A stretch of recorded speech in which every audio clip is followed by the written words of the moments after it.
I'm going to let this colony of bees here die over winter. Now that sounds horrific, doesn't it? I'm actually going to go out of my way to let this colony die. But it's not quite as straightforward as it sounds. So the problem that we've got with this colony here is that the queen has turned drone laying. She can't lay fertile eggs, she can only lay drones. There's going to be no more worker bees, no more bees that can go out and forage any honey, and it just means that the colony is going to dwindle away to nothing. Now, I know that sounds harsh and you think, well, you're a beekeeper. Why aren't you doing your very best to save that colony? And there are a few things that I could do to save this colony here. One, I could add a mated queen, but it's way too late for that. I don't have any spare mated queens. So if I was going to give them a mated queen, I'd have to steal it from another hive and then that other hive would die. The second thing I could do is I could take this frame here and I could shake out all of the bees and let them go into other hives nearby. And I do that on regular occasion. I go in, I'll find a colony that's got a drone laying queen. I'll shake them out in front of a strong hive and I'll let all of those worker bees go in. But I'm not doing that today, and I'm not doing that today for a very specific reason.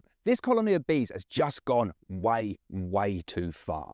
There is no bringing it back. I can't add a mated queen, it's too late. I'm not going to shake them out because there is just not enough decent resource within this colony for me to give it to any other colony and make any difference. I've got incredibly old worker bees. I've got old drones, I've got new drones that are no good to any colony at this point in the year. But what I also have here is a huge amount of risk. And the risk here is that if I shake a colony like this in front of some strong colonies, all of the bees here are going to try and get in. Now, they might adopt some of the younger worker nurse bees, if there even are any in this colony, but those worker bees could also go into another colony and kill that queen. There is an element of risk.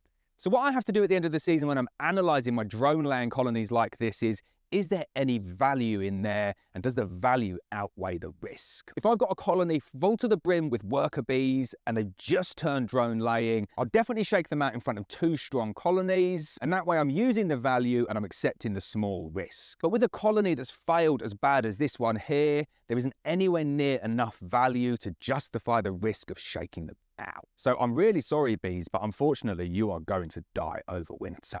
Now, I'm not going to do anything harsh. I'm not going to go and kill them. All I'm going to do is I'm just going to wait until it gets a little bit too cold, the bees stop flying, and then once those bees stop flying for the season, I'll just close that entrance disc over, seal the bees inside, wait for them to die, and then I'll clean everything up.